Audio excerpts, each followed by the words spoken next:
You walk into an electronics store and hear this incredible wall of sound coming from a soundbar display. The bass is thumping, explosions are shaking the air, voices are crystal clear, and the surround effects seem to wrap around you from every direction. You're sold. You buy that exact soundbar, rush home excited to recreate that experience, plug it in, and then reality hits. It sounds thin, flat, and honestly not much better than your TV speakers. The bass is either boomy and overwhelming or barely there at all. Dialogue gets lost in the mix. The Atmos height effects you heard in the store have completely disappeared. You check the settings, adjust the volume, move things around, but nothing brings back that store demo magic. And you're left wondering if you got scammed, if your unit is defective, or if soundbars are just overhyped garbage. The truth is actually more interesting and more fixable than you think. There are specific reasons your soundbar sounds completely different at home, and most of them have nothing to do with the soundbar itself. Before you return it, or settle for disappointing audio, hit that subscribe button and drop a like if you want to actually fix your soundbar and get the sound you paid for. And tell me in the comments, which soundbar are you using right now? And what problems are you facing with it? Let's figure this out together. The demo mode secret. Here's something stores don't advertise,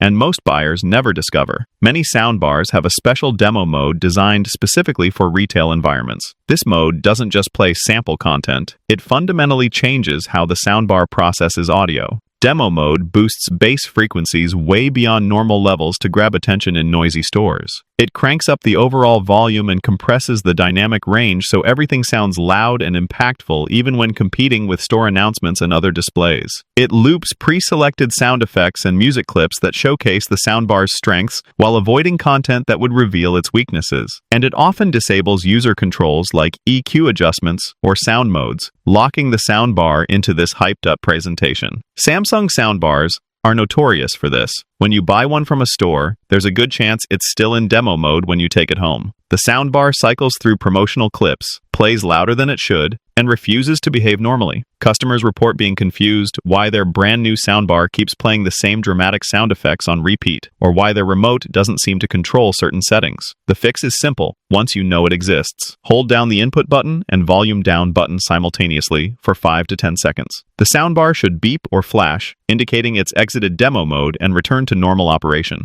Suddenly, your controls work properly, the looping stops, and you can actually use the soundbar like a regular audio device. But even after exiting demo mode, the soundbar still won't sound like it did in the store, because demo mode was masking the real problem. Those boosted bass levels and compressed dynamics that sounded exciting in the store are actually terrible for normal content. Movies need dynamic range where quiet dialogue and loud explosions have different volumes. Music needs balanced frequency response, where bass doesn't overpower mids and highs. Demo mode sacrifices all of that for immediate impact. And when you finally hear the soundbar's actual performance, it can feel disappointing by comparison. You were never hearing what the soundbar really sounds like. You were hearing a carefully engineered illusion designed to make sales. The acoustic environment trap. Now let's talk about the biggest reason soundbars sound different at home. Room acoustics. Electronics stores are designed with audio in mind, whether intentionally or not. They typically have high ceilings, hard reflective floors, minimal furniture, and walls positioned to create good sound reflections. The soundbar displays are set up in optimal positions with nothing blocking them,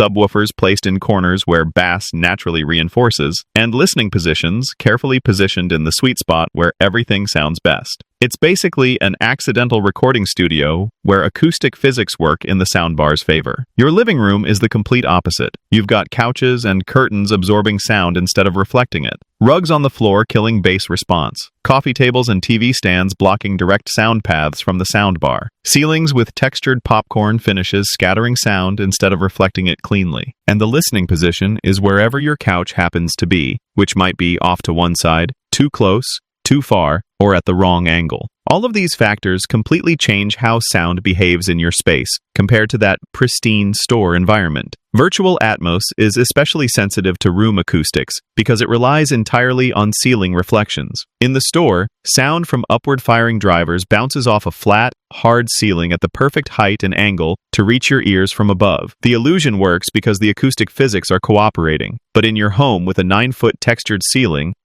fans, or vaulted architecture, those reflections scatter in random directions and never create convincing overhead effects. The The sound that's supposed to come from above just adds to the general noise coming from the front, and the three-dimensional immersion vanishes. This isn't a defect in your soundbar, it's physics responding to different environments. The same soundbar that wowed you in the store simply can't perform the same tricks when the acoustic environment won't cooperate. Subwoofer placement is another massive variable. In stores, subs are tucked into corners where room boundaries reinforce bass through acoustic coupling. Bass frequencies build up at wall intersections, making even modest subwoofers sound powerful. But when you place that same sub in the middle of your living room wall, or next to furniture that absorbs low frequencies, it loses that reinforcement. The bass sounds weak, uneven, or boomy, depending on where you're sitting. Professional audio installers use something called the subwoofer crawl to find optimal placement. You put the sub where you normally sit, play bass-heavy content, and then crawl around the room on your hands and knees, listening for where bass sounds best. That's where your listening position should be, or you move the sub to create even bass where you actually sit. Stores skip this entirely because their layout is already optimized, but home users need to experiment to find what works. The setup mistakes everyone makes. Beyond room acoustics, most people make critical setup mistakes that kill soundbar performance before it has a chance to impress.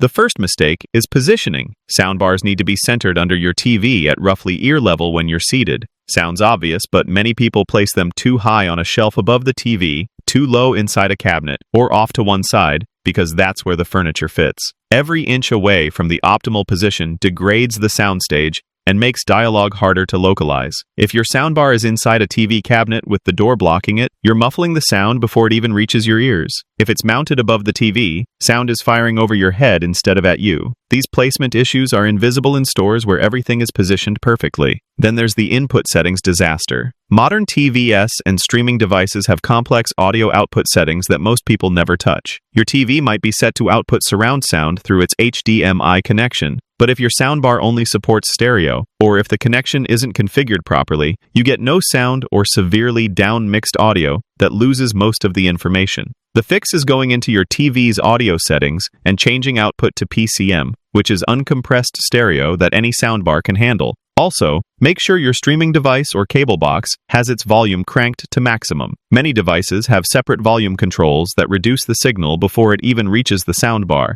And if your source is set to 50% volume, your soundbar is working with half the signal it needs. HDMI connections are another minefield. Regular HDMI ARC is limited in bandwidth and can cause audio sync issues where dialogue doesn't match lip movements. Enhanced Audio Return Channel, or EARC, solves this by supporting higher bandwidth formats like Dolby Atmos and DTS without compression. If your TV and soundbar both support EARC, but you're using a regular HDMI cable, or the wrong HDMI port, you're not getting the full benefit. Check your TV manual to identify which HDMI port supports EARC, use a certified high-speed HDMI cable, and enable EARC in both the TV and soundbar settings. This one change can fix sync issues, improve audio quality, and unlock features you're paying for, but not using. Wireless subwoofer pairing is yet another stumbling block. The sub and soundbar need to be paired through the manufacturer's app or a specific button sequence. If they're not properly connected, the sub sits there silently while you wonder why bass is so weak. Samsung requires you to hold a button on the back of the sub until an LED flashes, then it searches for the soundbar. Sonos requires initial setup through their app to establish the wireless connection. Every brand handles this differently, and the instructions are usually buried in a manual nobody reads. Without proper pairing, you're missing half the soundbar's output, and of course it sounds terrible. The settings nobody adjusts. Even after proper physical setup, the settings inside your soundbar and TV are probably wrong by default. Night mode is a common culprit. This setting compresses dynamic range to make loud sounds quieter and quiet sounds louder, so you don't disturb neighbors or family at night. Stores disable night mode to showcase the soundbar's full dynamic power, but it often turns on by default at home. With night mode enabled, explosions sound wimpy, music lacks impact, and everything feels flat. You need to go into settings and turn it off to restore proper dynamics. Dialogue enhancement modes are another double-edged sword. They boost center channel frequencies to make voices more prominent, which sounds great for people with hearing difficulties.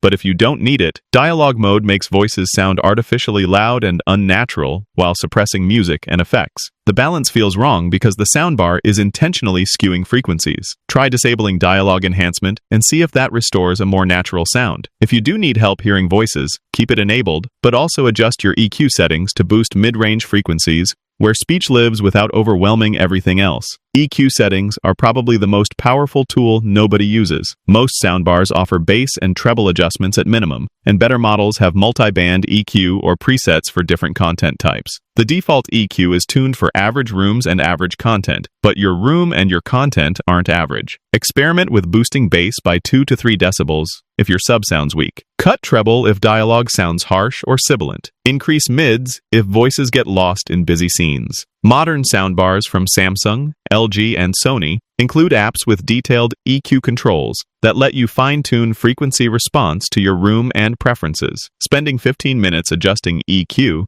can transform a mediocre-sounding soundbar into something that finally matches your expectations. The calibration tools you're ignoring. Here's where modern soundbars actually get sophisticated, but most people never use the features they paid for. Automatic room calibration is built into mid-range and premium soundbars from almost every major brand. Samsung calls it SpaceFit Sound. Bose uses Adapt IQ, Sonos has TruePlay, and LG implements AI room calibration. These systems use a microphone, either built into the soundbar or in your smartphone, to measure how sound behaves in your specific room. They play test tones, analyze the reflections and frequency response, and then create a custom EQ profile that compensates for your room's acoustic problems. The process takes 5 to 10 minutes and makes a dramatic difference. SpaceFit Sound on Samsung soundbars uses built-in microphones to continuously monitor your room and adjust settings automatically. You don't even have to do anything beyond enabling it in settings. Sonos TruePlay requires you to walk around your room with your iPhone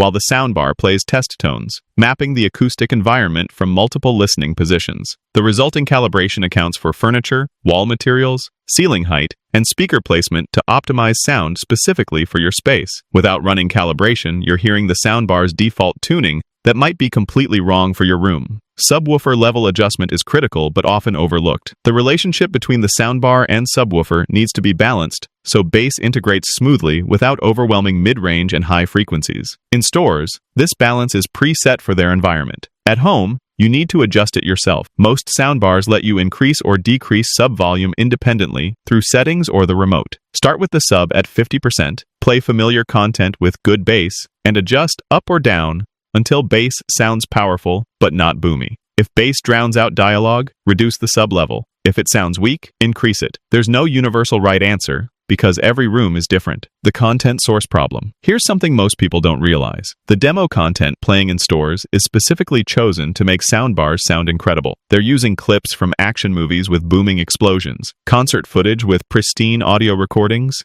and demo reels created by the soundbar manufacturer with perfect dynamic range and frequency balance. This content is mastered at high bit rates with lossless codecs like Dolby True HD or DTS HD Master Audio. It's the absolute best-case scenario for showcasing what the soundbar can do. At home, you're watching streaming content from Netflix or Disney Plus that's compressed to save bandwidth. Even though these services offer Dolby Atmos, the audio is lossy Dolby Digital Plus, not the lossless Atmos you'd get from a UHD Blu-ray. That compression removes subtle details, reduces dynamic range, and can make the soundbar sound less impressive even when everything is set up correctly. Cable TV is even worse with heavily compressed audio that lacks the richness and depth of high-quality sources. If you're comparing your soundbar to the store demo but using inferior source material, of course it won't measure up. The fix is using better sources when possible. Rent or buy UHD Blu-rays for important movies you want to experience properly. Use streaming services' highest quality settings and make sure your internet bandwidth supports them. Enable Dolby Atmos in Netflix and Disney Plus app settings. Choose the original language track instead of dubbed versions that often have lower quality audio.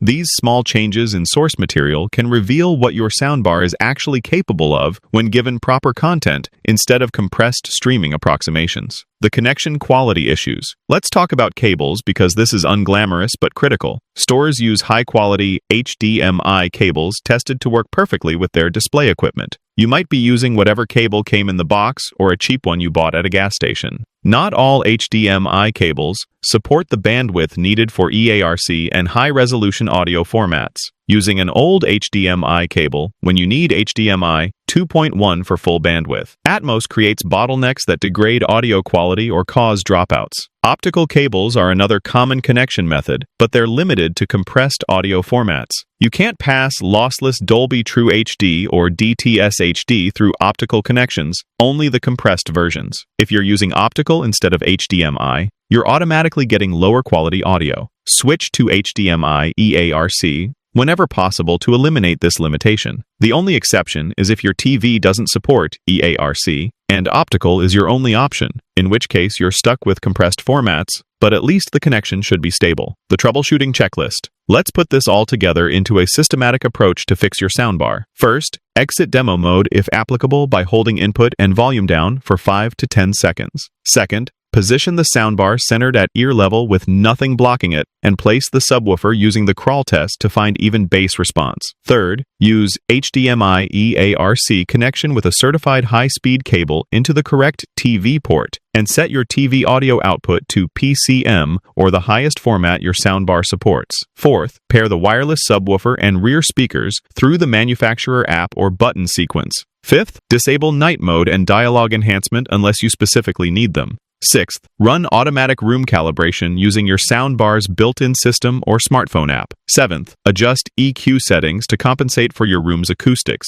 boosting bass if weak or cutting treble if harsh. Eighth, set subwoofer level to balance bass with the main soundbar. Ninth, verify your source content is high quality, not compressed streaming or cable TV. 10th, check your HDMI cables and connections are properly configured. Working through this checklist systematically will solve most soundbar problems. The remaining issues might be genuine hardware problems or room acoustics so difficult that no soundbar can overcome them. But for most people, the soundbar itself is fine, and the problem is setup, settings, or environment. Stores hide all these variables behind controlled conditions and optimized configurations, making soundbars seem plug-and-play when they actually require tuning to perform their best. Your soundbar sounds different than the store demo because stores are acoustic wonderlands with demo modes, optimal placement, perfect source content, and professional setup. Your home has textured ceilings, furniture absorbing reflections, compressed streaming content, and default settings that aren't tuned for your space. None of this means you got a bad soundbar or that soundbars are scams.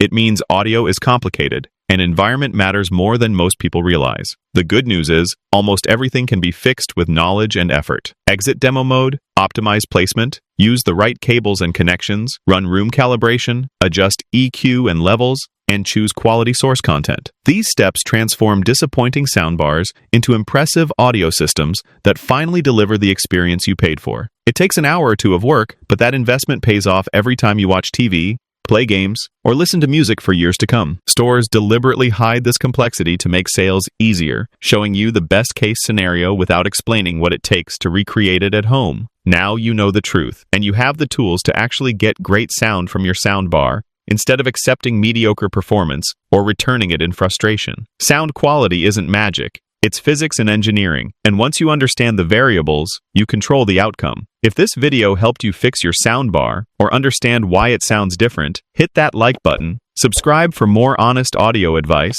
and drop a comment below. Tell me what soundbar you're using and whether these fixes worked for you. And remember, great sound is possible at home. You just need to know what you're doing. See you in the next one.